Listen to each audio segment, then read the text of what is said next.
那你想要什么？我要你陪我一晚。休想！白日做梦，痴心妄想！你这只癞蛤蟆还想吃天鹅肉？这个正在睡觉的男人，马上就要被夺舍了。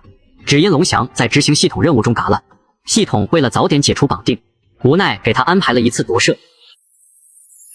李翔，一个普通的上班族，在经历死亡后获得了重生的机会，但想不到的是，他的记忆跟异能却被龙翔给截获并夺舍。难道我真的重生了吗？系统承不起我。李翔迅速融合了这具身体的记忆，并查看手机，确认时间无误后陷入沉思。这个世界半年后，太阳爆发了一次剧烈活动，全球温度飙升至60度以上，大部分河流湖泊蒸发，海平面下降，夜晚则下起腐蚀血肉的酸雨，末世降临，人类陷入了绝望之中。李翔，现在才1点多，你就已经开始打瞌睡，不想好好干的话，立刻给我辞职滚回去。李翔刚想说话，却又停住了，因为他发现自己的意识正连接着一个巨大的空间，而这个空间大到什么地步，无法形容。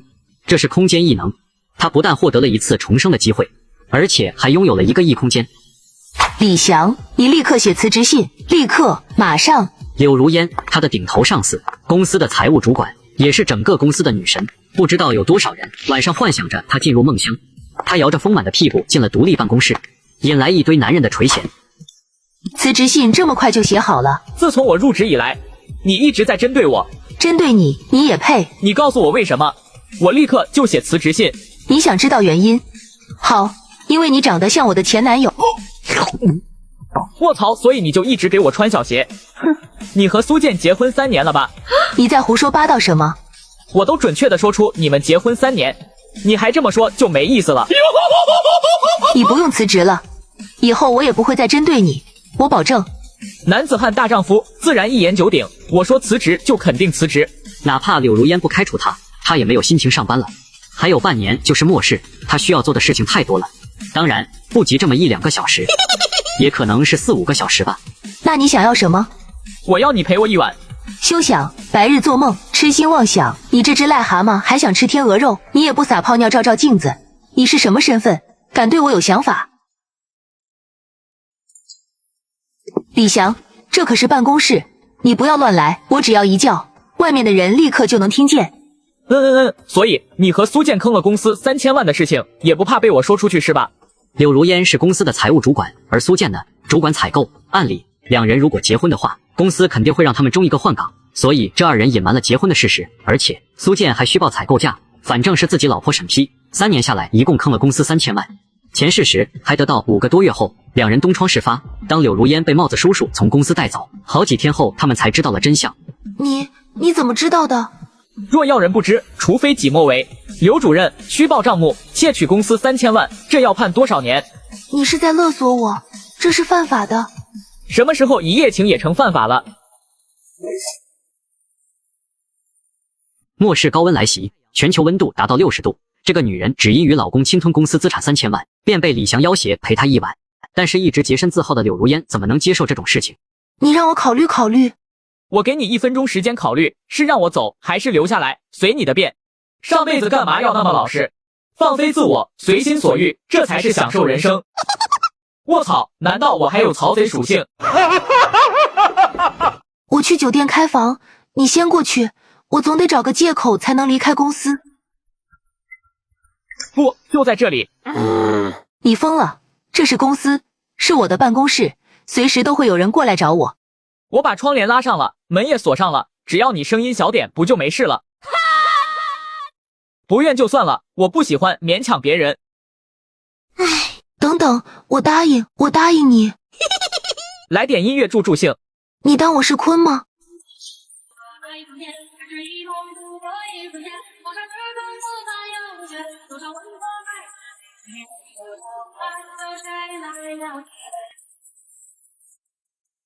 刘主任，有一份文件需要你签字。好的，马上就来。请进。刘主任，李贤，你们在做什么？哦，没什么，刚才在帮我整理文件。哦，这样啊。对，就是整理文件。这真是一个疯狂的下午。我怎么会沦落到这种地步？我在地下车库等你，你最好在1分钟内过来，不然我就打电话给康总了。康总就是公司的总经理，李翔根本没有康总的电话，只是吓吓柳如烟。柳如烟哪里敢赌，最后一丝侥幸也没了，只有咬着嘴唇点头的份。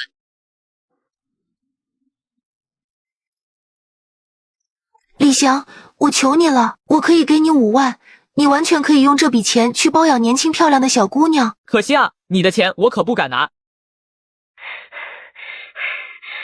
李翔离开了公司，回家路上特意去菜市场买了几条活鱼和2斤小龙虾做实验。开始实验。李翔进行了数小时的实验，测试异空间的能力。如果用异空间包裹的方式收取物品，那么需要先用异空间将物品包裹住才行。只要是独立的个体都能收，活物也是可以收进异空间的，最多能存活1分钟。我可以通过意识看到异空间中的一切，也可以用意识操控异空间中的物体。我必须弄清楚，因为这在关键的时候是可以救命的。李翔将自己收进了异空间，体验了一番。高温末日即将来临，全球温度超过60度。李翔通过反复实验证明了异空间中没有时间存在，接下来便是要准备物资。高温末日当然要找降温的方法，冰块可以降温，并且融化后可以饮用，实在是最佳选择。那么接下来就是要储存大量的冰块，并且要打造一所保温安全屋。然而这一切都需要马尼。李翔突然眼前一亮，干脆干票大的。晚饭后，李翔来到体彩店，根据前世的记忆买了99注彩票，1等奖的奖金总额是奖池的45%左右，单注最高500万。那么只要买的人足够多，理论上可以博取近5亿的收入。当然了，李翔没有那么贪，他只需要赚到购买改建安全屋的钱就行。但是谁又会嫌钱多呢？当李翔回到家时，隔壁的大门正好打开，走出来一个打扮精致的少妇米小璐。刚结婚不超过3个月，不过她和李翔发生冲突不下5次。只因他有次发现李翔穿着外卖员的衣服出去，知道他还兼职送外卖，之后每次见面就对李翔百般嘲讽。你怎么还没有搬走？这是我家，我为什么要搬走？你一个送外卖的臭瘪三，就应该住在贫民区去。住这里不是拉低我们业主的层次，影响房价吗？我就住在这，暂时没有搬家的打算，要搬的话麻烦你们搬。你一个臭瘪三，居然敢这么和我说话，梁静茹给你的勇气吗？行，只要你答应我一个条件，我可以考虑卖房。说，你陪我1晚。臭瘪三，你真是癞蛤蟆想吃天鹅肉。不过李翔只是一推，米小璐就腾腾腾的连连后退。米小璐气炸了，因为李翔这一推刚好按在他的胸上，甚至他还可以感觉到李翔用力抓了一下，他居然被一个臭瘪三吃了豆腐。你洗定了，洗定了！米小璐可不敢再扑上去，万一李翔色心大发，当场将他给办了呢？被这么个臭瘪三穷屌丝完了，哪怕将李翔判了死刑又如何？这样的羞辱会跟着他一辈子。有困难找叔叔。喂，这里是……末世高温来袭，全球温度达到60度。这个男人只因抵抗女人袭击的时候不小心抓了一把，就被女人认定为吃豆腐，要110处理。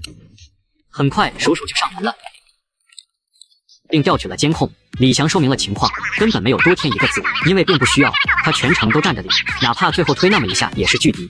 刚才确实抓了一抓，但只不过是他的本能反应而已。不过手感确实不错，饱满又富于弹性。李先生，不好意思打扰了。米女士，请你以后不要浪费宝贵的警力资源。110没有找到足够的证据将李翔带走，这让米小璐非常不满。等晚上她老公郭海回到家，气死我了！今天李翔那个家伙竟然想非礼我！什么？这怎么可能？真的，还好我机灵，要不然就让他得手了。我看这家伙是活够了，不知马王爷有几只眼。对于袭胸事件，他实在是羞于让人知道，除非可以把李翔定罪。所以这事他告诉了110，却向老公做了隐瞒。你有事吗？快放开我老公！放开我老公！我自问从来没有得罪你们，可你老婆却几次3番羞辱我。今天我不过稍稍反抗一下，怎么就成十恶不赦之罪了？米小璐见状，想要把老公救下来。很有啊！他现在的身体素质确实牛逼，2只手各拎着一个人，却还是轻轻松松，感觉还能再加点重量。以后不要再来骚扰我，否则我就不会再这么客气了。那一记关门声好像打在了2人的脸上，让这对夫妻脸色难看无比。老公，怎么办？米小璐有些怂，同时拎起2个成年人，这力量太吓人了。他这个人的性格就是欺软怕硬，之前怎么骂魏明也没事，他就愈发胆子大，也越来越过分。可现在魏明不但反抗了，而且表现出了恐怖的力量，立刻就让他害怕了。我们报警。报什么警？你是傻的吗？是我们闯进了人家的屋子，人家只是把我们赶出来，报警了之后，让治安员来抓我们吗？你居然骂我！你不傻吗？随后传出了激烈的吵闹声，隔壁的李翔都能隐约听到一些动静，他不由咧嘴一笑，这就是全部吗？当然不可能了。末世高温来袭，全球温度达到60度。这个女人因为与老公盗取公司资产3000万，又被李翔约到了酒店。李翔，你昨天居然没打电话，没发任何消息给我，今天还是一样，你是不是不想和我好了？我告诉你，追我的已经排成一个师了，你不知道珍惜，自然会有珍惜的人。我同事今天买了一个包，超漂亮的，才2万块，你给我买一个，我就考虑原谅你，要不然就分手吧。你想屁吃吧？行，分手吧。在末世来临之前，他有的是时间，可以跟这绿茶一家慢慢玩。另一头，左青青不可思议地看着手机，李翔居然挂了他的电话。他怎么敢的？而且他居然说同意分手。左青青不敢相信，之前他只要一提分手，李翔就会事事退让，除了把那套房子送给他弟弟当婚房，可刚刚自己明明没有把话说死，这家伙却同意分手了。他是疯了吗？不，这家伙一定是想用这样的方式让自己反过来着急，掌握主动权。哼，我才不会上你的当，相信不用几天，你就会屁颠的跑过来找我。舔狗就是这样的。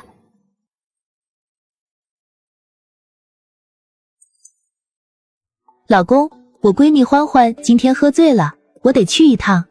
欢欢是她的闺蜜，经常喝大，而一喝醉就会找柳如烟求助。苏建早已习以为常，丝毫没有起疑心，反倒问道：没问题，需要我陪你一起去吗？不用啦，我自己就行。李翔早早的来到酒店等候柳如烟，丝毫不担心被放鸽子。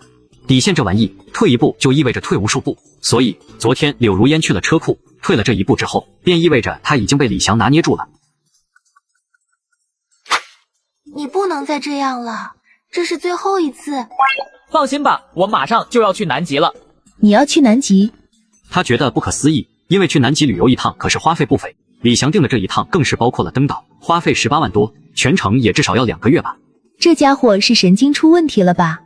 所以去南极之前，你要随叫随到，以后我不会再纠缠你。你得保证。我保证。李翔随口道，心中则是冷笑，这女人足足针对了他3年，也践踏了他3年的尊严，怎么可能如此轻易放过他？来，我给你准备了点小礼物。小礼物？这个牌子的丝袜很受欢迎，听说穿上特别舒服，你试试看。哇，你这也太突然了吧！别紧张，我只是想看看你穿上后的效果。你好坏哟！你穿上真好看，你知道吗？在公司里有不少男同事都在偷偷关注你呢。这有什么稀奇的？癞蛤蟆想吃天鹅肉罢了。但他立刻动作一顿，俏脸一红，因为李翔不就是他眼中的癞蛤蟆吗？你是怎么坐上这个位置的？有没有陪上面的一起打扑克？我又不是鲲，没有那么贱，也不至于为了往上爬而陪人打扑克。我可是从海都最好的大学毕业，业务能力摆着呢。是，所以你和你老公盗取了公司3000万，居然瞒住了好几年，也不知道后来又是怎么让公司知道的，那真是便宜我了。我要是告诉那些同事把你这个不可一世的女神给拱了，不知道他们会羡慕成什么模样。有几个家伙私底下还说哪天拉你一起强行打扑克，哪怕失去自由3年5年都值了。嘿嘿，他们终究没有这个胆子。末世高温来袭，全球温度达到恐怖的60度，李翔却整天忙着约女神，一觉睡到了中午。果然睡到煤气踩起来就不会有起床气。看到地上残留的战场，李翔心里冒出一个邪恶的想法，把一把小雨伞收入了空间。今天是开奖的日子，我得赶紧去体彩中心领奖。出示了自己的身份证和彩票，工作人员仔细核对后，告诉他中了大奖。果然，因为世界杯的关系，购买彩票的人暴涨一大截，也助推奖池来到6亿。这次头奖每一注是256万，李翔独揽99注，便是2.5344亿。恭喜您，您中了2.5344亿元的大奖，扣除税费后，您将获得2.275亿元。哇塞，太棒了！那我就拿走2个亿吧，剩下的零头全捐了。这已经大大超出李翔的预期，他预想的是最多1个亿，底线则是5000万，让他有足够的钱可以买下看中的房产，并立刻开始改造。李翔离开了体彩中心，第一时间回到小区边上的房产中介那里。他要购买自家小区里的一套别墅，要是住得太偏太远，虽然安全，但怎么报复左青青这家人，又怎么当曹贼？小区中有一套别墅正挂牌出售，开价2500万，地面3层，地下1层，其实就是车库，与小区的地下车库是相连的。很快，李翔与房东签订了购房合同，并支付了首付，拿到了钥匙。下一步，他联系了全家集团名叫夏冰的改造商，希望将别墅改造成一个坚不可摧的避难所。我希望这个房子尽可能的坚固，最好连炸药都炸不开。您这要求可真高，不过没问题，我可以帮您实现。第二，隔热效果要像以前放自行车上卖冰棍的那种，大热天箱子里的冰棍也不会融化。满足这2点的基础上，尽可能的使用最好的材料。这也太夸张了吧？难道会爆发战争？可真要爆发战争，这样的改造有什么意义？挡得住炸药的冲击，挡得了导弹，挡得了核弹，但顾客就是上帝，观众就是老爷，只要赞到位，改成坟头都没问题。预计改造需要8个月左右的时间，时间太长了，能不能缩短？如果您不介意多花钱的话，5个月应该可以完成。李翔算了一下，那别墅改造好了之后，还有25天末世才会降临，完全来得及。好，费用嘛，3000万。这真是良心价，主要你赶工期，不然我至少可以给你省500万。有道理。3000万的话，能用上最好的材料吗？啊，夏冰就有些懵。李翔有疑虑的地方，居然不是价格的高，而是担心材料不够好。哥，你放心，3000万真得够了，足够用上最好的材料。导弹我不能保证，但 C4 绝对不可能炸得开一道墙。话我放在这，要是不能兑现，你可以在海都到处宣扬，我从此退出这一行。那就好。接下来他继续为自己的曹贼属性做加成准备。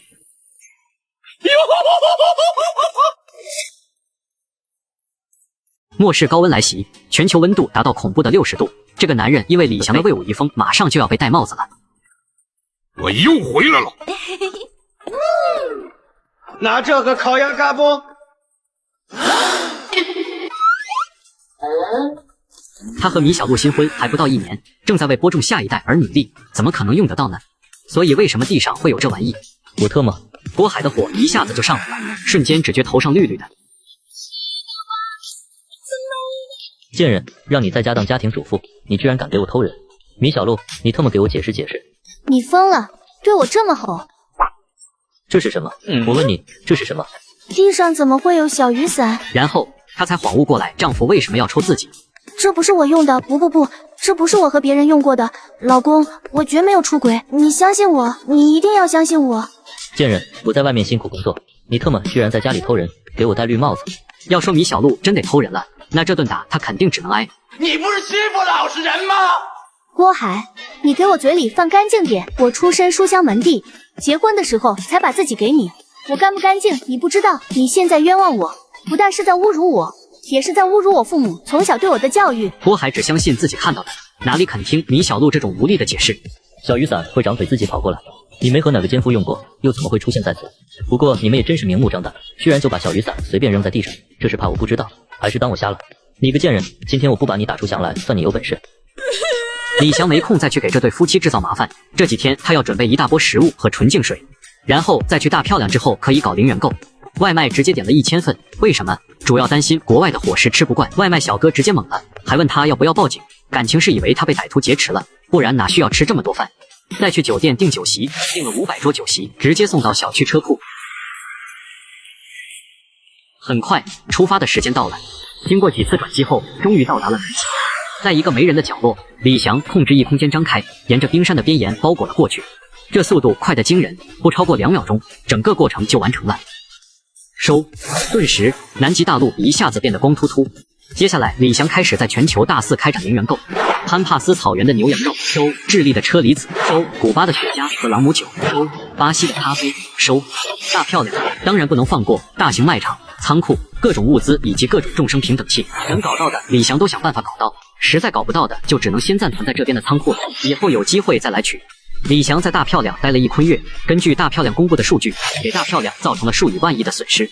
离开大漂亮，顺便去了一趟北极，把北极的冰山也收了，顺道在大毛子家收了几十枚和平之光，然后在欧盟各国周游了一下他们的众生平等库，最后又去了泰国、马来西亚、越南等等，自然是为了收取水果，以后除了库存，哪还有水果可以吃？前后花了近4个月的时间，李翔终于回到国内。末世高温来袭，全球温度达到恐怖的60度，这个男人却在全球大肆开展零元购，收获了数以万亿的物资。李翔订的豪华头等舱，有专车接送。当加长轿车来到启东城，众人被轰鸣吸引过来。如此豪华的车，定是某个大佬。当李翔下车后，众人大跌眼镜。怎么会是他呢？传言是真的。那套别墅真是李翔买下的。他哪来这么多的钱？突然有这么多钱，肯定不干净，举报他。小区业主们议论纷纷，天下没有不漏风的墙，何况李翔根本没想保密。而小区里的大爷大妈每天坐在一起东家长李家短的聊八卦，对于李翔买下别墅的事情也是当笑料。李翔的父母早过世了，一个普通的上班族哪来这么多钱？这些邻居自然不相信。但现在李翔坐着这么豪华的车回来，不相信也得信了。毕竟加长轿车是大佬的金名片啊，年轻多金，关键还未婚，这不就是我的乖女婿吗？小李啊，我是你陈阿姨，住16栋的，你这是刚回来吗？李翔点点头，但丝毫没停下脚步。平时没人让座就化身重度残疾的陈阿姨，此刻却生龙活虎，紧跟李翔身后，一张老脸都快笑烂了。你好像还没有对象吧？我给你牵线搭个桥呗。我女儿长得可漂亮了，硕士毕业，现在在银行工作，只比你大了3岁。人家都说女大3抱金砖，要不我现在就给她打电话，让她晚上推掉所有应酬，你们约个地方聊一聊。阿姨，我很忙的，今晚没空。那明天晚上呢？再说吧。李翔直接加速离开，程阿姨跟了几步就累得停下了。但想到李翔2500万的别墅，他就不可能放弃。等女儿晚上回家，赶紧和女儿沟通一下，女追男隔层纱嘛，只要女人够主动，怎么可能有追不上的男人？他对自己女儿颜值什么的都非常有信心。李翔回到自己家，刚从电梯出来，就碰见李小璐，厚厚的衣物却盖不住她的身材，让人垂涎。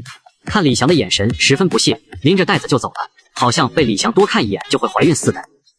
刚到楼下就听见邻居议论李翔什么别墅豪车，听得他一愣一愣的，怎么可能？这个穷瘪三居然成了大富豪。李翔往沙发一躺，清点着他空间里的东西，南北极冰山、大漂亮国零元购的千亿物资，各种肉类果蔬数不胜数。准备工作已经做了至少90%，现在有时间来玩耍一下。因为进入末世后，时间是最不值钱的，大家啥都干不了，只能躺平，所以必须准备娱乐项目。柳如烟，米小璐，上辈子侮辱我，这辈子就给我当宠物吧。至于左青青，更是当宠物都不配。经过一次生死，李翔已经彻底黑化。别墅改造装修的进度，哪怕李翔人在国外，夏冰也会隔三差五的向他汇报进度。两人签了合同，如果夏冰不能按时完成工程，那可是要赔上一大笔钱的。所以夏冰绝对会全力以赴，根本不用李翔盯着。那么要做的就只是继续收取物资。末世高温来袭，全球温度达到恐怖的60度。刚刚零元购回来的李翔又给柳如烟发了个消息：28号那栋别墅是你买的？是。你怎么会有钱买别墅？我为什么要告诉你？我是你女朋友。早分了。他竟然敢挂我电话，这已经第2次了，当即就要打个电话去臭骂李翔。但想到李翔这么有钱了，又把怒火压了下去。青青，那小子是不是真有钱了？别墅确实是李翔买的。太好了，青青啊，快让李翔把别墅让来给洋洋当婚房，你和他在原来的旧房结婚。左青青皱了下眉头，有些不满。他虽然是伏地魔，但也希望自己能够住上大别墅，这样多风光啊！怎么把别墅让给你弟弟，你还不乐意了？别忘了是谁把你养大的，现在只是让你腾一套房出来，又不会让你无家可归，你就不乐意了。再说了，那小子既然可以买一套别墅，以后就不能再买第2套、第3套吗？有道理。你先让你弟弟有房子结婚，这还在推3阻4的。不会的，姐姐最疼我了。行，别墅就让杨洋住。可是李翔前几个月就和我分手了。你是不是蠢了？信不信我提前送你去见佛祖？没事没事，分手了还可以复合。我们女儿长那么漂亮，哪个男人能够拒绝的了？青青，你现在就去找李翔，一定要劝得他回心转意。别看他在李翔面前一副颐指气使的模样，但在家里可是地位低下，凡事要是敢顶嘴，那不是打就是骂，早已经习惯了顺从。把左青青推去找李翔后，走着去看看我们的大别墅。最激动的当属左阳，他才22就拥有了自己的大别墅，走上人生巅峰了。老板，有3个人自称是你女朋友的父母和弟弟，非要闯进来看看。左家人做这种事，李翔一点不觉得意外。我没有女朋友，他们是冒充的，你赶他们走，要是他们撒泼的话就报警。对了，别忘了开录像，毕竟有些老人会耍无赖的。行，我明白了。李翔，你快点开门，我敲你门大半天了。我不在家，出去了。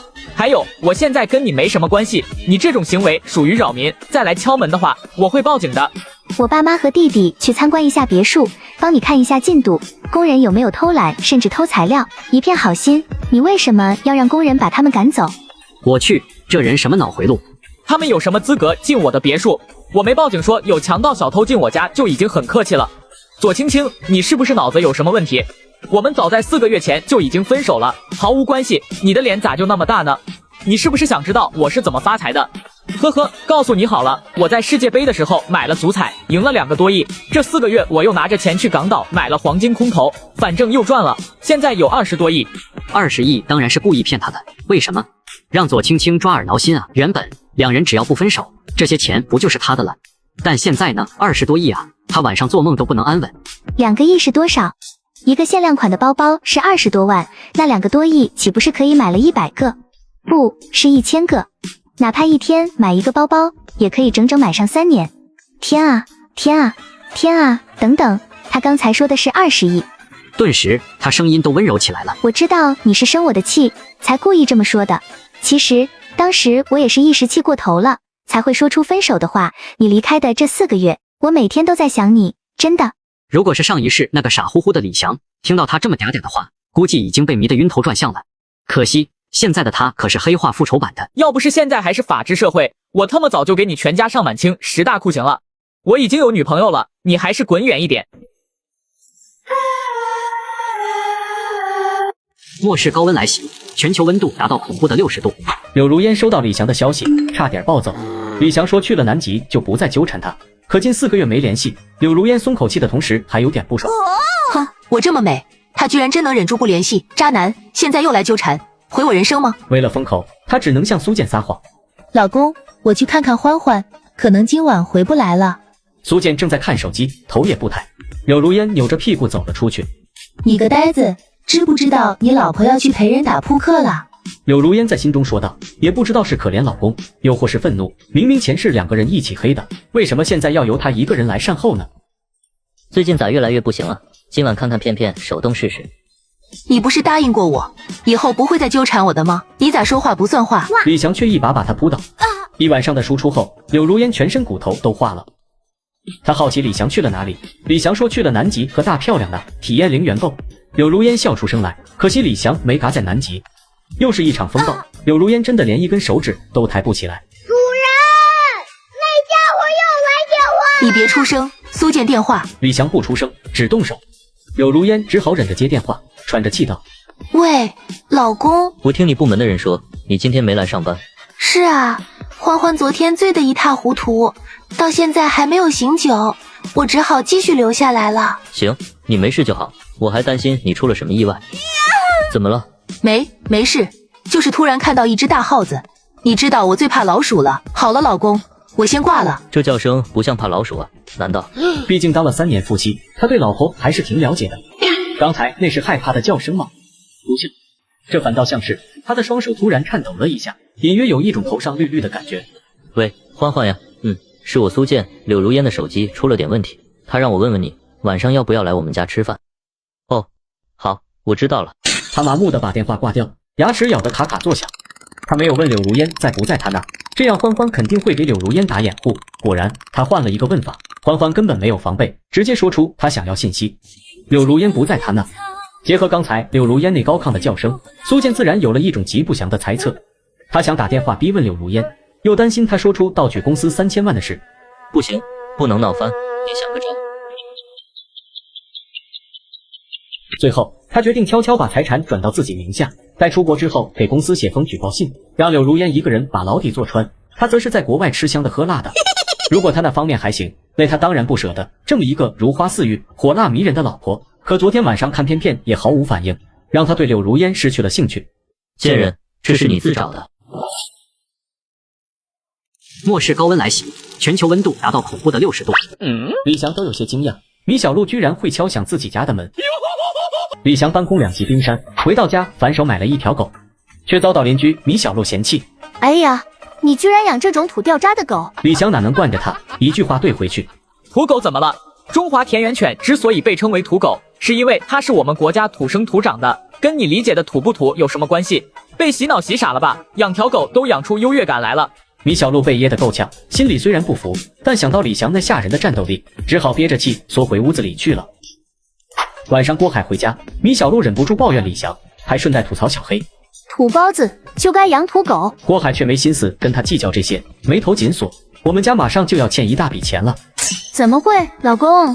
你之前做投资不是都很成功吗？就因为之前投资都很成功，让我起了贪心，不但把家里的钱全部投了进去，还借了不少钱。没想到2级冰山离奇消失，引发了全球投资者的避险情绪，黄金价格大涨。可我是做空，如果黄金的价格再不跌下去，明天就要爆仓，血本无归。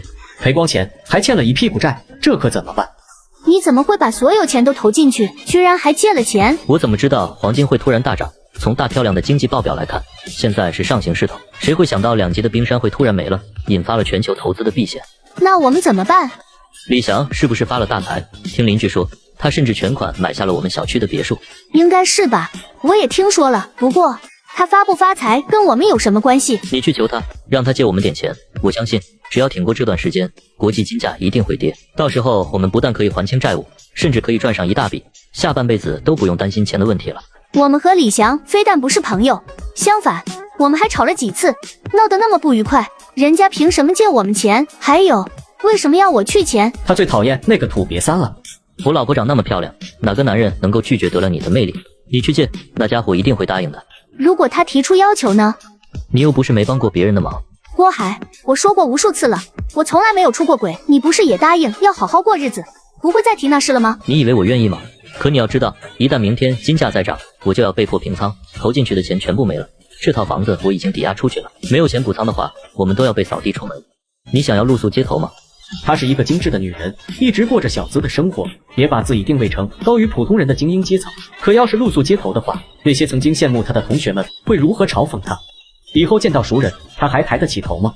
想要不破产，那只有一个办法，求李翔借钱。我考虑一下。今天必须借到钱，明天要补仓，补不了只能平仓，我们就完蛋了。米小璐吓得脸色苍白，为了不流落街头，她只能硬着头皮去找李翔借钱。李翔都有些惊讶，米小璐居然会敲响自己家的门。这不是米小璐吗？啥风把她给吹来了？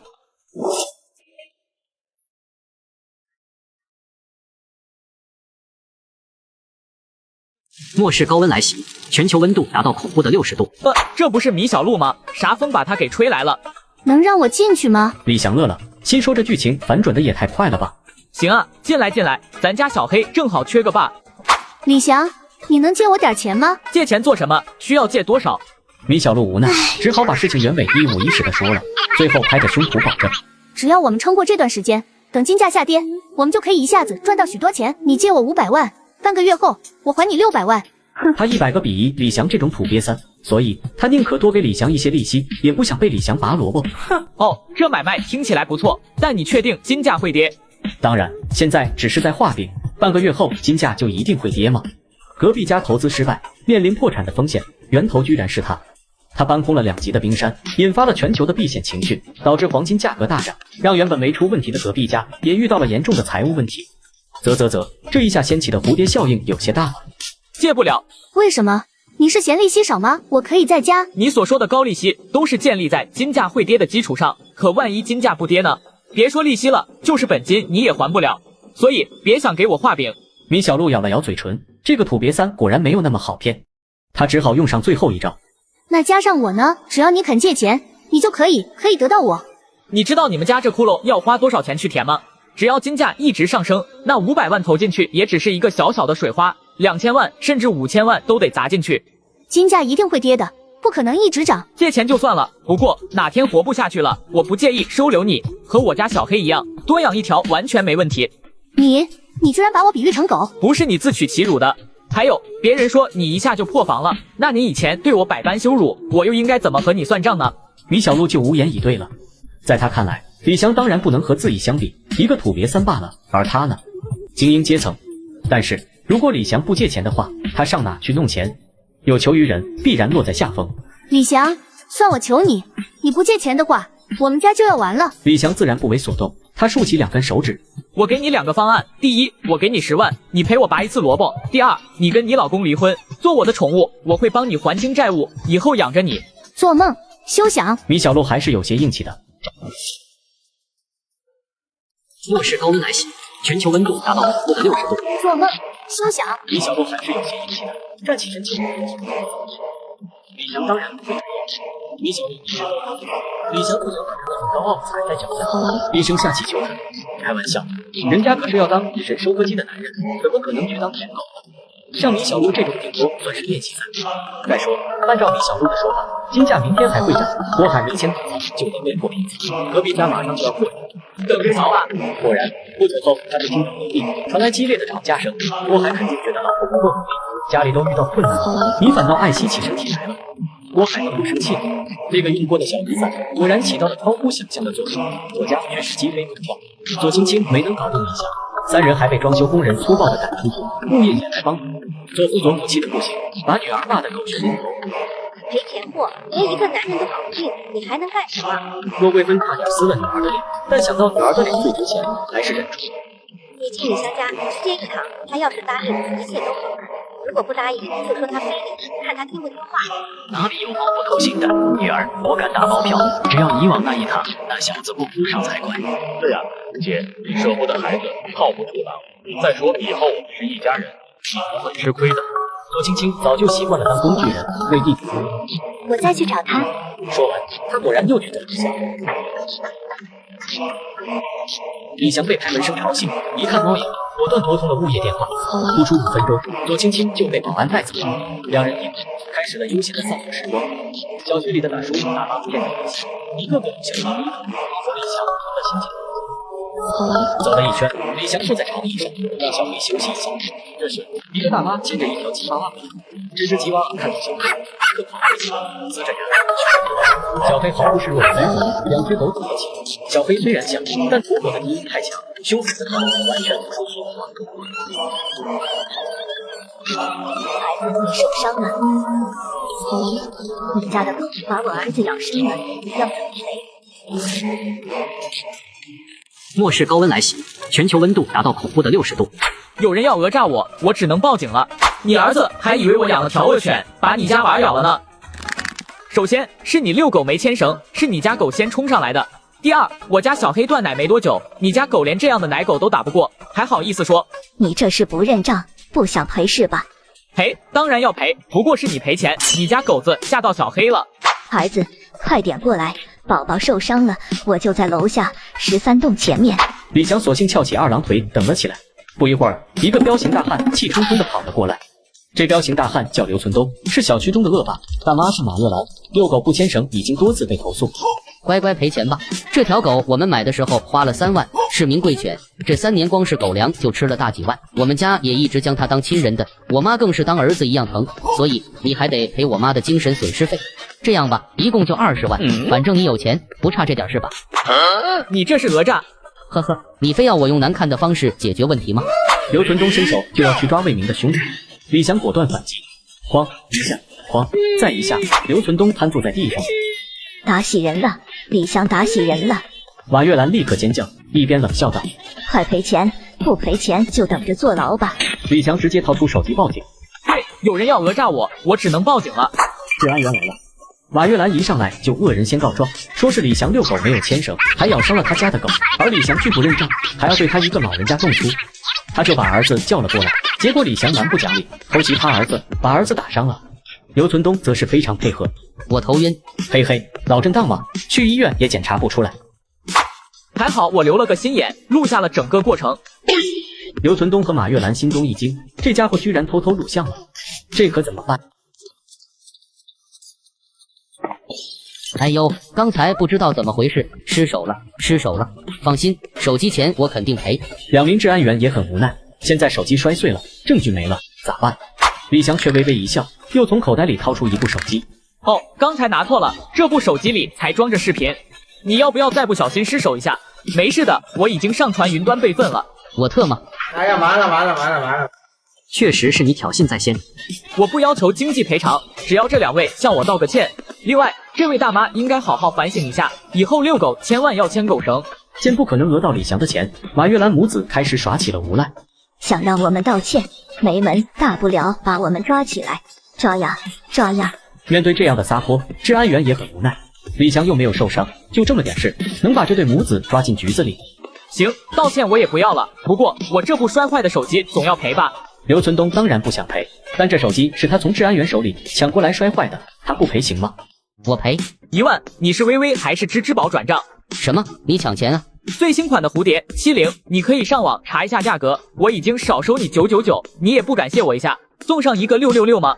这部手机确实是华为的最新款，高配版要10999，而且供不应求，黄牛那都要加价1000。刘存东肉疼无比，这笔钱还真的不给不行，涉及的金额颇大，真够将他送进局子里待上几天。没办法，真没办法啊！这笔钱你可要好好花。末世高温来袭，全球温度达到恐怖的60度。隔壁传来砰砰砰的拍门声。讨债的跟你无关，回你的屋去。一名男子朝着李翔喝道。李翔明白，郭海投资的黄金期货应该爆仓了，借的钱又到期了。网上那些借贷平台借钱时客客气气，收债时却凶狠无比。快点还钱！你们躲得了初一，也躲不过15，我们天天都会过来。今天我们还很客气，明天、后天，嘿嘿，可要泼油漆、泼米田共了。另外，我们还会在小区里拉横幅，告诉所有人，你们欠钱不还。米小璐从屋里走出来。我们现在没钱，请你们宽限一些时间，我们一定会还钱的。哟，还是一个美女呀！每过1天就要多付1天的利息，不说本金了，光是利息1天就是2000多，你怎么还？不过我倒是有一个办法，你每天陪我们睡一觉，就当是还利息，怎么样？米小璐脸都吓白了。钱一定会还，现在请你们离开，否则我就报警了。你报警好了，我们既没有打你，也没有破门而入，相反，欠债还钱，这是天经地义的事情，怎么还不让人讨债了？他目光一扫，看到了一旁看热闹的李翔，顿时好像抓到了救命稻草。哇哦，李翔，帮帮我，求求你，帮帮我！不是让你滚回去了吗？别给你脸不要，不然弄死你！简单，进我屋子，我保证他们不敢敲门。不过你进来的代价可是当我的宠物。特么的！纷争开始了。李翔也伸手，不过却不是推，而是轻轻一扣。剩下的3人如法炮制。米小璐连忙跑了过来。你们跟隔壁讨债我不管，但是吵到我可不行。另外，要是让我闻到什么臭味，呵呵，那我可要不客气的。那4人当然不甘心，可刚才也见识过了李翔的武力值，他们又敢说什么？大哥，这么办？要不我们报警？别忘了，我们是干什么的？报警！报警！报你妈乐个警！走，找这一家的男人去，钱是他借的，欠条也是他打的，不找他找谁？末世高温来袭，全球温度达到恐怖的60度。米小璐坐在沙发上，对充满武力值的李翔产生了一丝异样的崇拜。郭海呢？他跑了，一被平仓，他就离开了家，一直没有回来过，而且打电话不回，发消息也不理。呵呵，还真是没担当的男人。我倒是有个办法，让他主动找你。怎么做？不一会儿，郭海就打来了电话。米小璐，你特么怎么那么贱呢？我才离开几天，你就这么迫不及待？你发给我是什么意思？逼我离婚吗？我告诉你，钱是我们结婚期间借的，哪怕离了婚，这也是共同债务，你休想跑得了。你欠了人家一大笔钱，自己却跑了，让我一个弱女子来面对讨债的流氓，居然还好意思说我。刚才来了4个讨债的，我没钱还，他们要我用陪洗头的方式延长还债的时间。郭海，你不想老婆一直帮人洗头的话，那就赶紧滚回来。懦夫，今天便宜你了，想怎么玩我都配合你。李翔笑了笑，他当然不会客气。时间一天天过去，李翔要么约柳如烟，要么约米小璐，但并没有让两女知道彼此的存在，因为他总是在酒店里和柳如烟探讨人生，而和米小璐在一起的时候，则是在家里。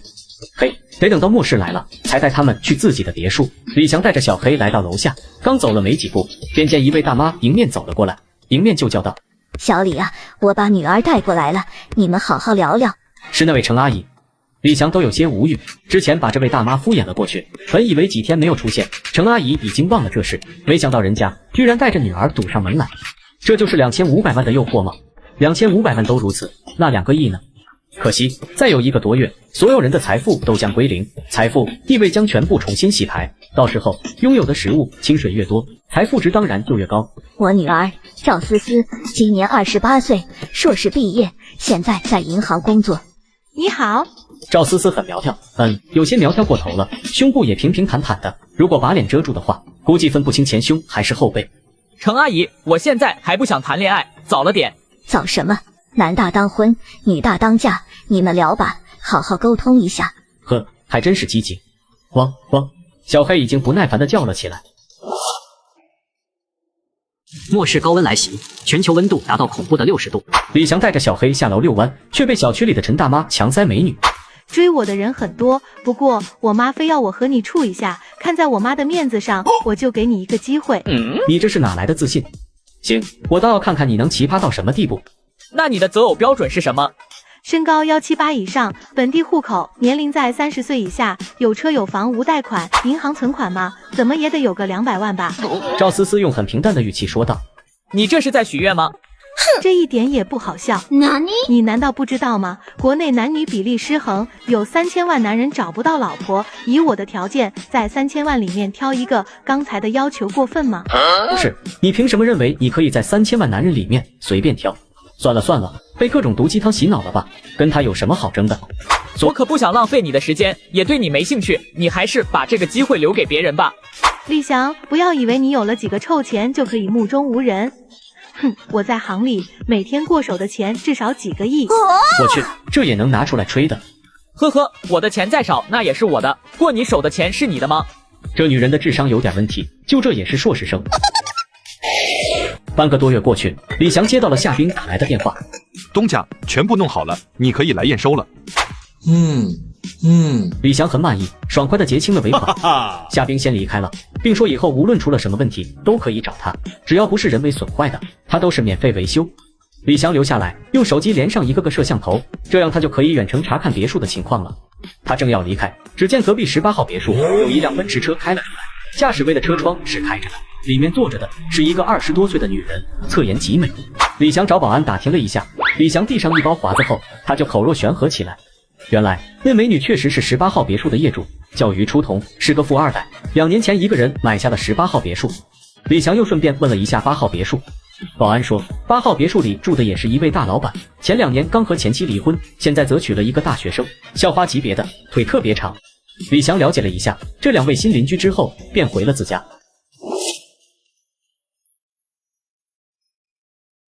末世高温来袭，全球温度达到恐怖的60度。一晃又是10几天过去，李翔正式搬家，住进了别墅之中。数一下，末世还有11天就会降临。手机铃声突然响起，李翔拿起来一看，居然是柳如烟打过来的。李翔，救我！你一定要救我！别急，慢慢说。苏建这个王八蛋，他带着所有钱去了大马，并说给我2个小时时间，他在下午4点半会发邮件给公司，把我和他关于公司3000万的事件捅出去。李翔本打算过2天将他约出来，然后将他藏在自己的别墅里，现在看来得提前了。你立刻离开公司，在面包新语门口等我。哦，好。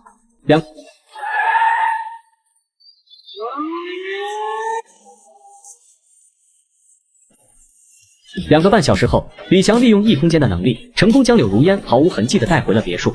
进入别墅之后，柳如烟忍不住惊讶：“这是你的家？现在还有心情好奇？这几天你就待在这里，而且只能是这一层。这是2楼，他已经把门窗都锁死了，以安全屋的隔音效果，哪怕柳如烟叫破喉咙，外面也听不到一丝声音。李翔，太谢谢你了。老公出卖了他，而一向被他鄙夷的李翔却拯救他于危难之中，一对比，他自然感慨万千。李翔大大咧咧地坐着，笑道：“感谢不是光用嘴说的。”不一会儿，3名治安员来到了28号别墅的门口。苏建为什么要打电话给柳如烟，特意提醒他，给了他2个小时的缓冲。不是他好心，而是他要让柳如烟急死。就2个小时，你能把证据全部抹去，或者润去国外？怎么可能？2个小时，你连赶到机场都够呛。治安员去电信公司一查，就调出柳如烟的通话记录，于是3名治安员就出现在了李翔的楼下。李翔淡定无比，他先按了一个按钮，然后从容走去1楼，将大门打开。出什么事了？末世高温来袭，全球温度达到恐怖的60度。做梦，休想！米小璐还是有些硬气的，站起身就腾的走了。李翔当然不会追了。米小璐一直高高在上，李翔就想把他那份高傲踩在脚下，低声下气求他。开玩笑，人家可是要当女神收割机的男人，怎么可能去当舔狗呢？像米小璐这种顶多算是练习赛。再说，按照米小璐的说法，金价明天还会涨，郭海没钱补仓就得被迫平仓，隔壁家马上就要破产，等着瞧吧。果然，不久后他就听到隔壁传来激烈的吵架声。郭海肯定觉得老婆不够努力，家里都遇到困难了，你反倒爱惜起身体来了。郭海能不生气吗？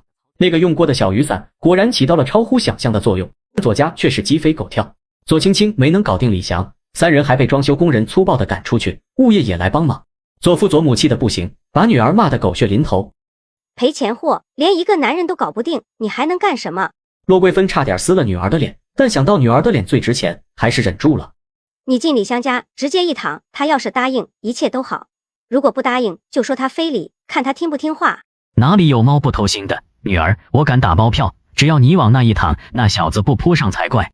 对啊，姐，舍不得孩子套不住狼。再说以后我们是一家人，你不会吃亏的。左青青早就习惯了当工具人，为弟弟服务。我再去找他。说完，他果然又去找李翔。李翔被拍门声吵醒，一看猫眼，果断拨通了物业电话。不出5分钟，左青青就被保安带走了。2人一狗开始了悠闲的散步时光。小区里的大叔大妈们见到李翔，一个个都笑眯眯的，仿佛李翔成了新晋网红。走了一圈，李翔坐在长椅上，让小黑休息一下。这时，一个大妈牵着一条吉娃娃过来。这只吉娃娃看到小黑，立刻狂吠起来，呲着牙，凶得很。小黑毫不示弱的低吼，2只狗打了起来。小黑虽然小，但土狗的基因太强，凶狠得很，完全不输吉娃娃。儿子，你受伤了，你家的狗把我儿子咬伤了，你要怎么赔？末世高温来袭，全球温度达到恐怖的60度。李翔把柳如烟带回家，刚安顿好，治安员就来找他了。执行公务，向你了解一下情况，请进。3名治安员进来，分别是2男1女。2名男的治安员，一个30多岁，一脸老成，另一个才20多岁，一看就是新人，眉毛特别粗。女治安员的话，李翔差点吹了声口哨。大美女，甚至可以说是极品了，颜值在90分以上，而身材更是火辣。啧啧，这身材李翔真行。我一定配合。你下午是不是接到过柳如烟的电话？是。他为什么打电话给你？一定要回答吗？当然，这可是关系着一桩大案子，你要是知情不说，我们可以以包庇罪逮捕你。配合你们调查没有问题，这是每个公民的义务，但是你们也不能恐吓一个遵纪守法的好公民。我操，波澜壮阔，巍巍大观啊！他的同事连忙将他劝坐下来，能够买得起这样的别墅，李翔自然非富即贵，你跟人家怄什么气？还请魏先生配合我们，这件案子的涉案金额巨大。我和柳如烟是情人关系，他下午打电话给我说遇到了麻烦，让我帮他。不过他稍微说了几嘴，提到了窃取公司大量的财产后，我就劝他去自首了。咦，他没有去吗？3名治安员都是用怀疑的目光看着李翔，因为柳如烟打了电话后就立刻去了优方，而偏偏那么巧，优方好多监控都被喷没了，导致监控失效。你下午都去了哪啊？哪也没有去，就在家呢。撒谎，快老实交代。这还是我家呢，你就这么凶？那我要是去了你的地盘，你不是要剥了我的皮吗？你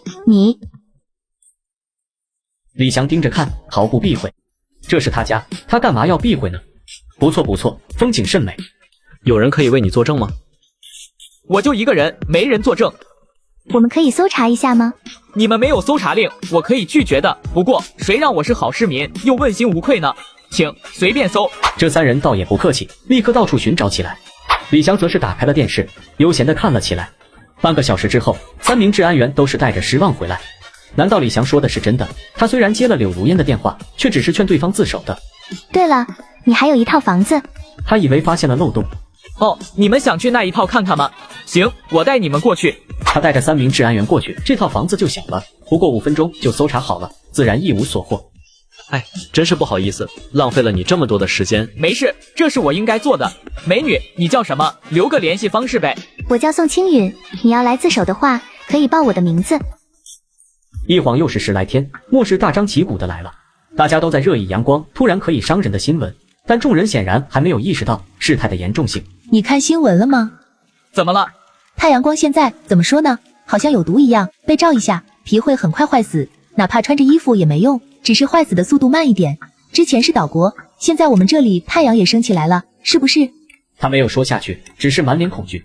一边的太阳光照到蓝星上，最开始倒霉的是岛国，给全世界的人提了个醒，然后随着蓝星的自转，阳光也照到了华夏这块土地上。现在所有电视台都在转播阳光伤人的紧急新闻，充分说明了事态的严重性。事实上，这比任何人想象的都要严重。现在还只是伤人涉险，但很快全球温度就会升高。当气温破了50度的时候，那才是绝望的开始。李翔虽然早有预料，但还是长长的叹了口气。末日到来，不可避免。李翔打开手机查看一下，外温是35度，内温26度，很舒适。李翔，这是怎么回事？前些日子2级的冰山突然消失了，现在阳光又好像有毒，甚至气温还会升高，难道世界末日要来了？有可能。不过你可以想一下，你老公虽然把所有钱都卷走了，但现在嘛，呵呵，可能1毛钱都花不出去了。柳如烟不由眼睛一亮，这也算是苦中作乐了。他当即就要给苏建打电话，却被李翔拦了下来。马来西亚的太阳比我们出来的晚，你现在提醒他，说不定他还有时间囤点货。柳如烟不由点头，果断取消了打电话的念头。李翔带着他去1楼吃早饭，他故意让柳如烟看到1楼的储存室中有大量的食物，让柳如烟不由得松了口气。这储备他们2个人吃的话，至少可以支撑1个月。哟，好多人，家里实在太热了，而在空调没啥作用的情况下，那地下车库反倒会稍微凉快一些。众人都在骂着这鬼天气，简直热得要命，但现在没有人意识到这场灾难将会持续很久很久。李翔自然也不会当这个先知，他带柳如烟下来，只是让对方体验一下外面有多热罢了。如此，他才知道能够住在别墅里是一件多么幸运的事情。太热了，我们还是回去吧。李翔点头，现在柳如烟还能出汗，但当气温达到50多度后，那就是汗也不会出了，直接就蒸发了。于是2人回去。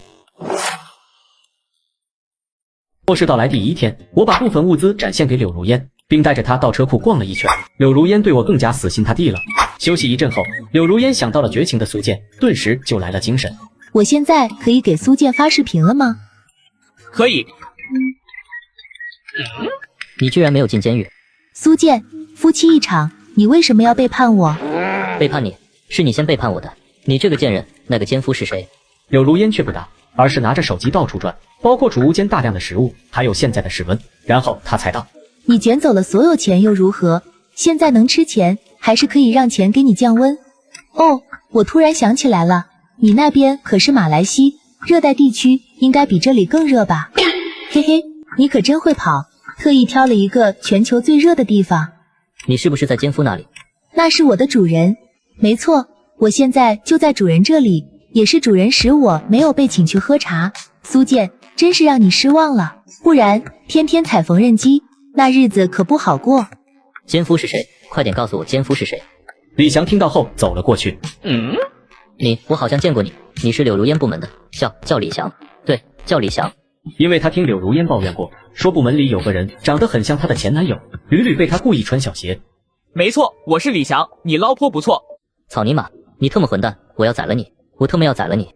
苏建，你特么简直是混账。他把被李翔抓住把柄，无奈只好陪对方练瑜伽的事实说了出来。苏建听完不由得呆若木鸡，然后嚎啕大哭起来。老婆，我错了，我错了。他真是后悔无比。柳如烟说出真相，当然不是还对苏建有什么旧情，只是为了让对方更加后悔罢了。苏老兄，我现在要和你老婆谈笔几亿的生意，你不会介意先在一边等等吧？混蛋，你敢碰我老婆一下，我就嘎了你，嘎了你。苏建只觉得天昏地暗，无力地瘫坐在地上。他失去了自己最爱的女人，但失去的原因竟是自己对老婆的不信任。有些东西一旦失去，便永远失去。时间悄悄溜走，夜晚终于降临，温度总算停止攀升。夜晚来临，温度开始缓慢下降，尤其下雨后，稳定在40度左右。只要不停电，大家都能安心睡觉。有人计划趁着夜晚出门补给，然而雨滴一接触皮肤，立刻传来惨叫，迅速退回屋内。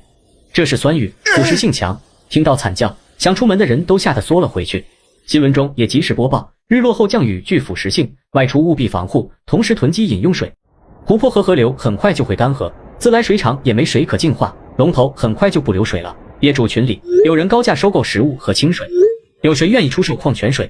价格从优。于初桐在群里问道：“我这里有几瓶，1瓶100元，你要吗？”一位业主回应：“好的，我要10瓶。”于初桐毫不犹豫地答道：“真有钱！”群里很快炸开了锅，1瓶水100元，谁卖？我这里有几瓶，1000元一瓶，你要吗？太贵了吧，500元一瓶怎么样？物资竞争激烈，价格飞涨，1瓶水很快炒到1000元，这反而让其他业主犹豫了。万一价格更高呢？算了，先等等看吧。有人回复，李翔看在眼里，笑了笑。这种行为其实是自找麻烦。第二天清晨，温度再次飙升，很多人被热醒，空调吹出热风，大家意识到昨天并非梦境。又是一个热浪滚滚的日子。好消息是今天不用上班，坏消息是温度太高，还不如上班。呦，来幸灾乐祸了，可惜啊，可惜，让你失望了。李翔笑着拍下家中储备的照片，看看我家的储备吧。李翔发过去。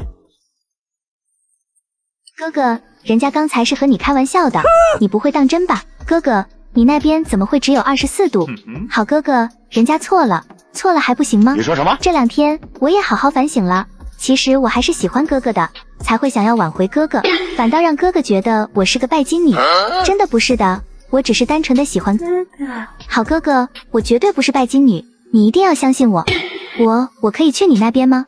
之前哥哥一直想要，但我想要考验一下哥哥，才一直没有给你了。但现在好像世界末日都要到了，我不想死的时候还是一个处。我信你个鬼！晚了，我已经有女人了。左青青当然已经。可这鬼天气来得那么突然，他肯定不在你身边吧？哥哥，现在我们都被困在了小区里，哪也去不了，你肯定很寂寞吧？让我来陪你，好不好？他当然在我身边。说吧，他调到了后置摄像头上，对准了柳如烟。李翔，你太过分了，我们才分手多久，你怎么可以就另结新欢？我们已经分手了，你有什么资格质问我？我不是怕你被骗吗？你有那么多钱，被一些爱慕虚荣的女人盯上也很正常。好可怕，你女朋友不像我，我只会心疼哥哥。你不要再来找我了，人家会误会和吃醋的。说罢，他就挂掉了通话。又过去1天，高温仍在持续，水龙头已经挤不出水了，就连官方的通告也只能让大家想办法自救。就算坤坤都明白这意味着什么，于初桐和张氏又在业主群里收购起了物资，但没有任何收获。手里有水源和食物就能活下去，灾难当头，现金也不过一张废纸罢了，银行存款更是一堆虚拟数字。昨天卖食物的业主九转大肠都悔青了，纷纷想要退钱把物资换回来。你想退就退，集美 T0都不及你。李翔没心思管这些，是时候该关心收留目标了，被别人给占位了就不妙了。金刚芭比宋青云不为别的，就因为李翔没尝过这一口，自然不能让别人给占了。宋锦花吗？好久不见，最近还好吧？李翔，宋青云眼前一亮，因为他坚信柳如烟是被李翔藏起来了，一直在附近盯梢，刚好被困在李翔小区周围，已经饿了整整2天。李翔，你那有吃的吗？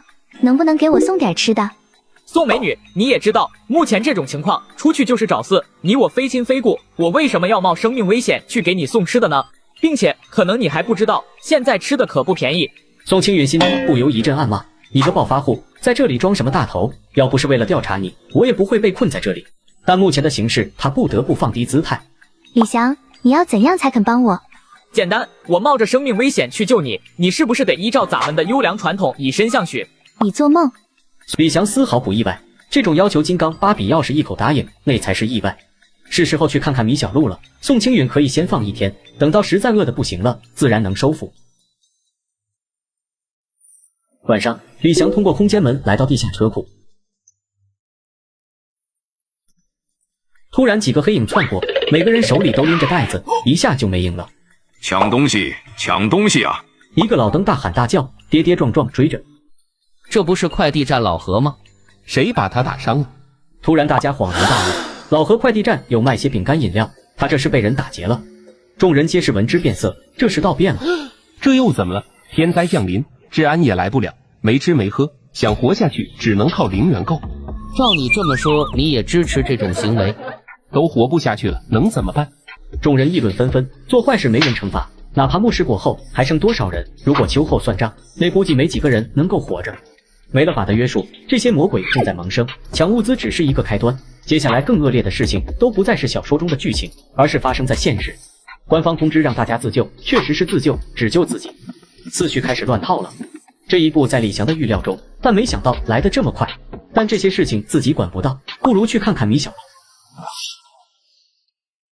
末世高温来袭，全球温度达到恐怖的60度。就在李翔无聊之际，突然想到还有米小璐，正好就顺路过去看看。没想到刚出电梯，就听到米小璐家里传来激烈的争吵。我跟你说，楼上的老王出1瓶水1袋面，张大爷甚至直接给3斤米，只需要你去帮忙拔个萝卜而已。在这末世里，有人愿意出物资让自己去帮忙拔萝卜，米小璐可以理解。但是米小璐不理解的是，她老公居然亲自销售。你可真是个小可爱。郭海见劝说不成，于是也不装了，二郎腿一翘，不屑地说：“你又不是第一次在外面拔萝卜了，有什么关系？西备货，反正我已经收了帮助费，拔不拔由不得你。”米小璐彻底崩溃了，原以为郭海在末世前1天回来是迷途知返，没想到他居然做这种事。完蛋了，居然这么快人就来了，都没给我跑路的时间。唉，呵呵，送物资的来了。怎么是你？没事，都一样，每次参赛至少1瓶水和半斤食物，想要连续参赛得3倍门票。没想到郭总第一次做销售，居然这么熟练。给你2个选择，跟我走，我养你，或者留下来，战至巅峰。是不是我笑脸给多了？可恶，忘记我打不过他了。要不是我打不过你，高低的送你2个大逼斗。米小璐十分失望地看着郭海，他是真想不到这个人婚前婚后差距居然这么大，于是心一狠，下定决心说道：“我跟你走。”郭海怒从心起，全然忘了自己对李翔的恐惧，抬手就要对米小璐动手，而李翔只是轻蔑一笑，然后用冰冷的眼神看着郭海。郭海感觉到旁边有一丝凉意，恢复了理智，手抬在空中不知所措。但是郭海始终不能接受米小璐就这样跟着李翔走，于是大喊道：“她是我老婆。”呵呵，我呸！从现在开始，我老公已经嘎了。就在这时，突然听到一阵急促的脚步声，一个40多岁的中年男子走了进来。怎么还有个一起的？算了，我也不建议一起拔萝卜。走吧，不用管他们。李翔没有费口舌理他们，带着米小璐直接走了。老王看李翔年轻，身强体壮的，不敢招惹，以为这位起义。末世高温来袭，全球温度达到恐怖的60度。李翔带着米小璐来到28号别墅，听着一路上路人的议论，深知末世对大家的冲击比他想象的还要严重。怎么这么凉快？我用的冰块降温，当然凉快。哦，那我可以喝水吗？当然，冰箱里有饮料水果，随便拿。不过你要去哪都得我带着，这里每一间房都要我的指纹才能开。米小璐没有问太多，她只知道至少现在是有的享受的就行了。吃饱喝足后，在他的震惊之下，被李翔带到了浴室。米小璐瞬间大喜，没想到在这末世之中还能这样舒服的洗个澡。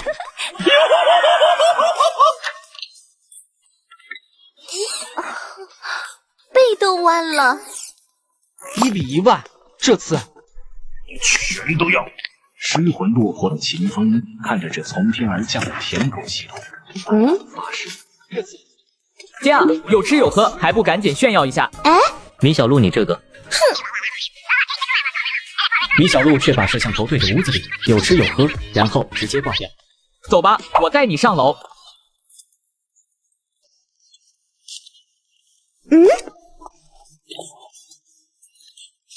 两女都是聪明人，看到对方都明白是与自己相同的情况，便互相释放出了善意。可别墅虽大，但能储存的物资确实有限，多一张嘴就多消耗1份物资，按着末世的情形，怕是撑不了多久。李翔看出二女的担忧，物资的问题你们放心，有我在，每天都能过得这么舒服。不过想要住在这里，必须得听我的。李翔并没有解释太多，以他的物资，再多个180人也养得起，但他只想要更多的优质花朵，为人类的繁衍尽一份力。末世高温来袭，全球温度达到恐怖的60度。天地无极，乾坤借法灭。自古乱世不漏财，更别说是这毫无次序的末世了。郭海看到李翔家里有吃有喝，温度还低，当场不敌人了，于是便找到了老王和刘存东，准备去洗劫李翔。至此，小区 F3正式月黑风高夜，三道黑影朝着28号别墅挪去。你去开门，就说要和他谈谈米小璐的事。OK。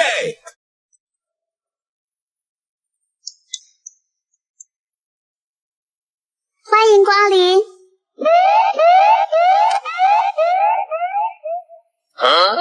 哟，这郭海居然有这胆子，3个人就敢过来，还把菜刀偷偷藏在身后，这是响应我的节奏啊！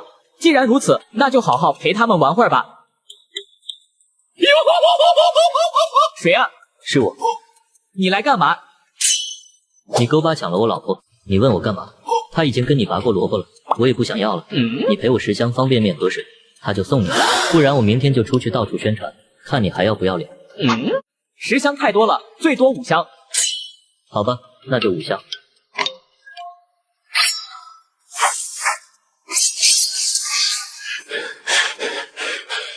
不是，你们干啥呢？怎么这么凉快？很好，你成功激怒我了，你完蛋了，现在属于你的一切都将是我的。凭你们3个，一起上，弄他！天地无极，乾坤借法，灭！啥情况？你干了什么？你猜呢？我猜你妹啊！打他！天地无极，乾坤借法，灭！你干了什么？不对，你一定是在变戏法。其实他俩就在我身边，只是你让我们相互看不到了，对不对？你再猜，要不你走2步试试？我不，我就站在这里，看你能拿我怎么样？算了，懒得跟你玩了。试试给他重新拼凑出来，还能不能活？看样子实验很成功。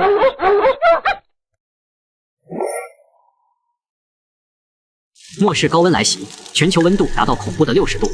天地无极，乾坤借法，灭！一夜过去，气温快速飙升到58度，而李翔家里只有29度。厨房传出惊呼声，但李翔只是微微一笑。他把储物室堆满了，这点物资对他来说9牛1毛都算不上，但对于其他人来说，冲击力实在太大了。马月兰在群里质问李翔，把他儿子弄到哪里去了？从昨晚到现在，他一直联系不上刘存东。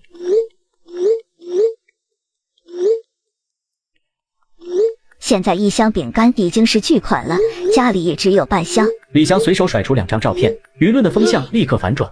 我有100万，还会去骗你那一块钱吗？但李翔对此丝毫不在意，因为发现突然有好多人发来好友申请，点进去一看，花朵，好多花朵，激动的心。谁知道下一句，左青青一家发现李翔在业主群炫富，顿时无比愤怒。这个蠢货怎么能拿我们的物资炫富？不能忍了，与其被别人抢了，不如我们自己上。有道理。对，他家里还有个漂亮姐姐，我想要。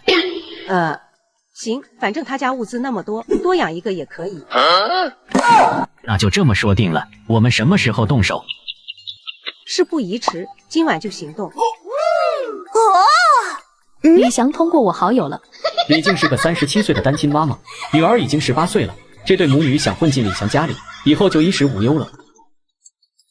翔哥，你可以收留我们母女吗？只要你肯收留我们，我们愿意为你做任何事情。而且小小也到了该找男朋友的年纪了。李翔快呕了，这两女的，就算开个美颜也就70分的样子，还想勾引我，什么概念？照片上是一朵玫瑰，见到真容竟然是一棵食人花，这落差得多大啊！不可以！李静母女2人顿时亚麻呆住了。他居然挂掉了。妈，我好饿啊！你在这等着，妈给你去弄吃的。末世高温来袭，全球温度达到恐怖的60度。末世来临，平时的大老板也只能低头跟我说话。李翔在拒绝2人后，通过了2个有意思的人。隔壁别墅的大老板一通过好友申请，立马就发来消息：李翔，我需要大量的食物和水，你开个价吧。张总啊，现在钱有什么用？怎么没用？灾难总会过去，只是时间问题。果然，越是有钱有势的人，越希望天灾早点过去，这样他们才能继续享受金钱和权势带来的优越生活。那不好意思了，我不接受。张氏顿时盛怒，但物资在李翔手里，有求于人，只能放低姿态。这样吧，你给我1半物资，我把手里的股票分你1半。当然了，只有分红权利，没有投票权。李翔都有些无语了，真会做白日梦，跟这些人有什么好聊的？张总要是拿不出让我心动的东西，那就这样吧。放在平时，偌大一个公司，谁不对我唯唯诺诺的一个穷屌丝？不过是走狗屎运拿了点钱，居然敢这么跟我说话。放平时，非得给他点颜色瞧瞧。我手里还有不少金条、盛世珠宝、乱世黄金，黄金任何时候都是硬通货。张老板，黄金能够成为硬通货，是在人员能流通的情况下，现在可是末世啊！这下张氏顿时明白，现在经济已经崩塌。你想要什么？早点觉悟多好啊，不至于浪费这么多时间。我只对美女感兴趣。你竟敢在我头上打主意！放在几天前，我分分钟花几百万送你去西天。呵，说不定你那位小娇妻经不住食物的诱惑，主动投靠我，跟你又有什么关系呢？你要是在威胁我，我不介意把你吊在楼顶晒太阳。张氏气急败坏，把手机扔在一边，看着他的20出头的小娇妻程牙。程牙是某大学的校花，长得很漂亮。老公，你怎么生气了？李翔这个马老歹居然拒绝我所有提议，我们最多还能撑上10天，到时候怎么办？我当然知道，既然这小子油盐不进，那就别怪我了。不过就凭他一个人，怎么突破李翔家的大门？就算破开，也打不过李翔。他看向小娇妻，突然心生一计：李翔不是好色吗？嘿嘿，色字头上一把刀。李翔通过了另一人的好友，名为一叶孤舟，只因这个人的名字和头像和他正在追的一部小说一样。你是不是都市逆袭的作者？哎，你也看。是的，我就是作者。啧，这世界也太小了。末世高温来袭，全球温度达到恐怖的60度。都市逆袭真的是你写的？是啊，我这里还有3张存稿，可以发给你确认一下。对了，我叫林秋婉。行，你把存稿发过来。剧情正进入白热化，主角拔了仇人老婆的萝卜。对了，现在没有审核了，你可以更加奔放一点。好的，我再丰富一下内容发给你。你很聪明，每天更新3张，我给你1顿食物和水，每3张翻1倍，9张封顶。把你地址也告诉我吧，我先用无人机给你投喂一顿。老板威武，谢谢老板。李翔挂掉电话后，取出无人机，挂上一份物资送了过去，又拿出另一个无人机飞出去。随后给宋清允发起了快乐连线，过了好一会儿才接通。现在的宋清允憔悴无比，把门开一下，我用无人机给你送了点东西，免费的。宋清允早已被饥渴和高温折磨够了，只要把人往别墅一带，必然再也不想离开。宋清允一愣，李翔会这么好心吗？可是现在他已经快撑不住了，管不了那么多了。没过一会儿，无人机的嗡嗡声响起，无人机落在了鱼档下面。宋清允上前解下塑料袋，拿出纯净水，咕咕咕就炫完半瓶，才停下来。晚上我来接你，保你不会再吃一点苦。宋清允没有说话，就是默认了。夜幕降临，李翔正准备去接小警花，手机却传来警报。通过监控，张氏和他的老婆正站在他门口。这是送货上门。呵，张氏这种人怎么可能乖乖就范？喜欢玩是吧？正好我也无聊。李翔来到地下室，用遥控把门打开。张氏2人走进来后，大门砰的一声就关了。末世高温来袭，全球温度达到恐怖的60度。我却把想要占领我家的人主动放进家里。张氏掏出一把复合弓，对准李翔。惊不惊喜？意不意外？确实有点小惊喜。少耍嘴皮子，自己爬出去，不然我套你猴子。张氏倒不是心慈手软，他想直接占有这里，省得一趟趟搬物资，所以不想这里见红。这里的门都需要指纹解锁，我离开的话，你连地下室都出不去。张氏复合弓紧紧对着李翔，立刻把我的指纹录进去，别耍花样。李翔带着张氏走到仪器旁边，请吧，录入你的指纹。你让开。李翔非常的配合。你看着他，只要他动一下你就大叫。OK。张氏刚把食指摁上去，强大的电流系顷刻袭来，张氏全身变得酥麻。当他想要捡起复合弓的时候，只见一只脚已经踩在上面了。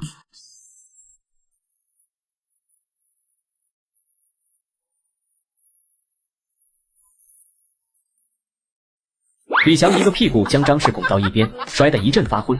李翔用绳子把张氏绑住。张老板，我把你当客人，你却要打劫我，不厚道啊！张氏在地上叽里呱啦的叫骂。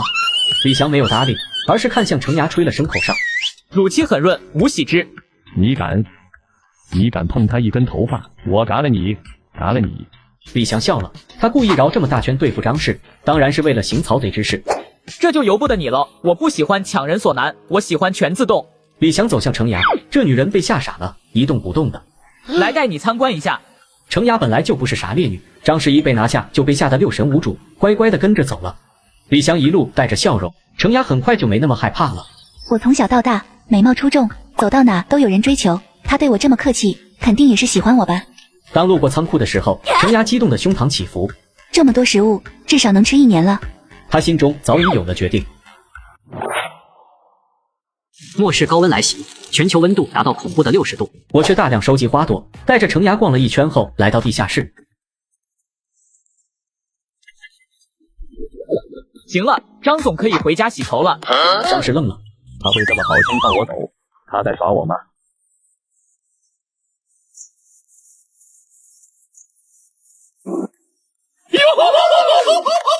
这李翔居然是个纯好人，哈哈！下次我继续对付你。一会，张氏脑子转过来了，回头就疯狂的拍了。李翔，程牙还在里面呢，你特喵的砸了你，砸了你！行，那你问问程牙想不想走？程牙知道这是要他交头名状。张氏，对不起，我以后是他的人了。他妈的畜生啊！畜生啊！他终于明白李翔为什么让他可以回家洗头了。他暗暗发誓，一定要弄李翔，怒气冲冲的走了。李翔把程牙安排好，就出发去接宋允清了。李翔放出一辆车，一脚油门直接冲出小区。隔壁别墅的于初桐瞪大了眼，不敢相信这是真的。李翔的车居然还能开，现在拥有一辆交通工具，那可就是命啊！到了宋青云被困地点，宋青云目瞪口呆的看着这一幕，愣着干嘛？上来！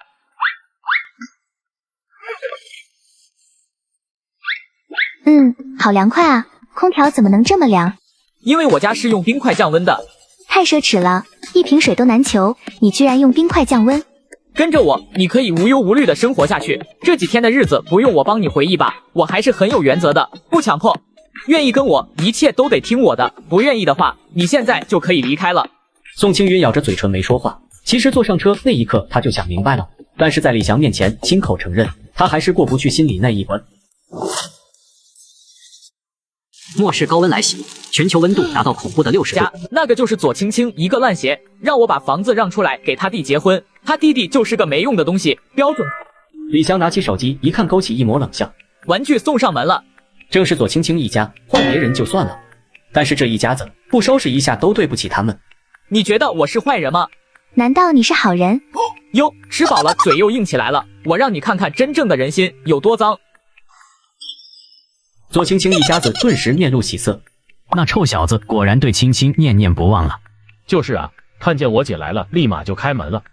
很好，等下亲亲，你就对着那家伙使劲点，必要的时候不妨把衣服脱了，给他点甜头，然后你们爷俩趁机弄死那家伙。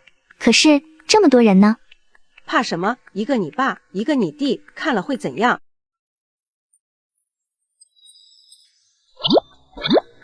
这女人可真漂亮啊，比大明星还要迷人。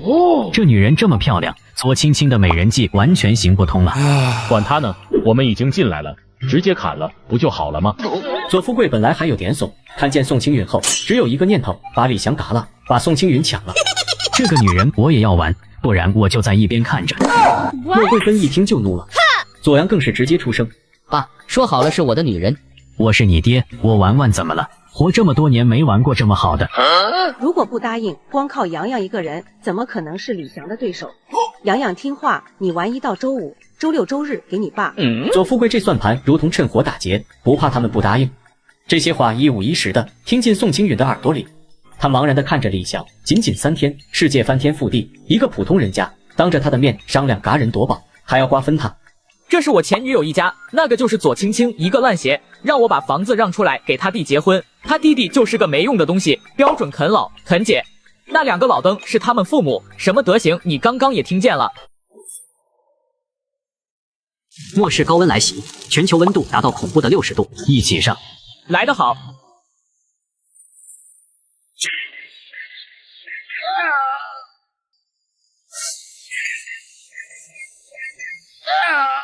龙翔，你要不要看看你在说什么？你是要找死吗？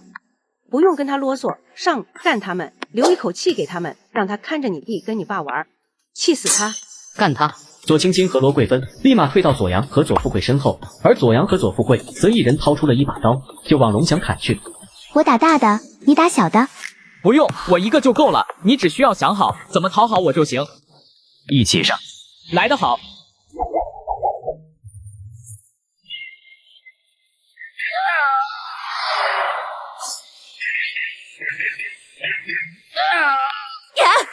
好女婿啊，我们跟你开玩笑呢，你可真厉害，难怪你敢把物资放在家里，你这身手，妈可就放心了。对啊对啊，老公，你别墅这么大，多住4个人肯定没问题的。龙翔，我妈都说了，只是开玩笑，你还想怎么样？我的妈呀，他们这可真会玩。你先回里面乖乖等我，接下来交给我。龙翔看了眼左青青，故意露出了一抹犹豫之色，然后像似下定了某种决心，开口说道：你先走吧，我相信这件事与你无关。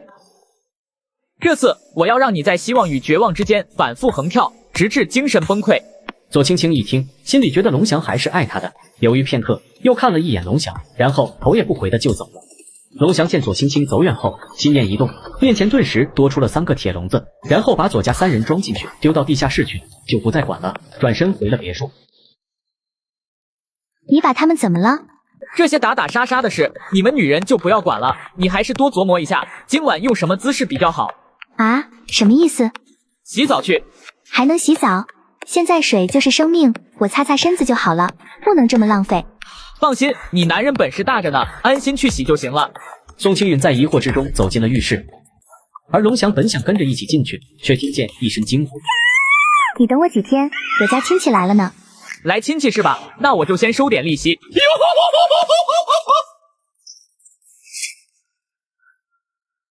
末世高温来袭，全球温度达到恐怖的60度。1个小时后，李翔和宋青允才从浴室出来。此时，宋青允的脸已经变得通红通红的，还换了一套崭新的衣服，将那傲人的身材展现得淋漓尽致。就在这时，隔壁别墅突然走出一个女人，把宋青允吓了一跳。我的妈呀！不用怕，隔壁就住着一个女的。没想到，短短几天而已，世界竟变得如此陌生。想吃吗？哼，都是你，我都没脸见人了。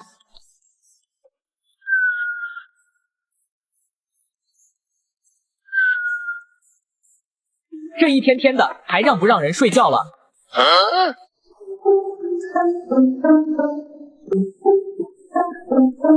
呵呵，这么晚来找我，应该是想跟我谈几个亿的生意。不管了，睡觉睡觉。很快，时间来到第2天，地下室有不少居民围在一起，不知道在聊些什么。凑近听，发现他们都围着3个牢笼。据他们所说，李翔是十分的十恶不赦，引诱他们过去，抢他们的女儿，还这样虐待他们。快来个人帮忙放我们出去！左家3人又惊又恐，因为他们发现大家都像看猴子一样看着他们，没有一个人伸出援手。求求你们去帮我们把李翔叫过来就行。叫我去我就去，叫死个人，我专门把他们弄进去，还给他放出来。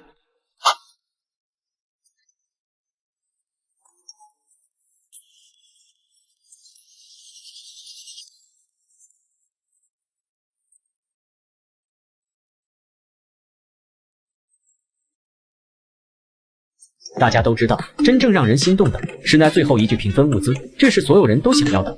于是，一场新的风暴即将上演。而此时的李翔正躺在沙发上，吃着澳洲的大龙虾。末世高温来袭，全球温度飙升到60度。老公棒棒的。小区里，一场针对李翔的风暴正在酝酿。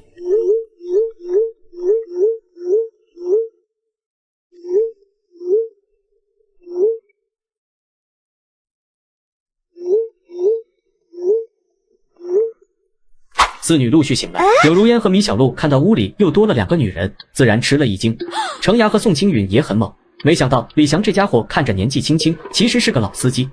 宋青允看到柳如烟后，差点没忍住。看来我的猜测是准确的，但是现在该怎么办？好尴尬。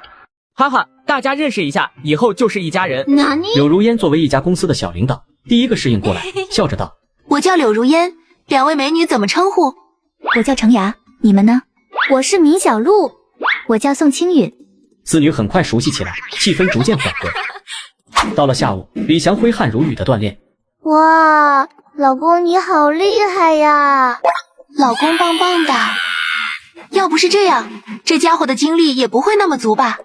我怀疑这家伙是头牛变的，不然怎么能更那么久？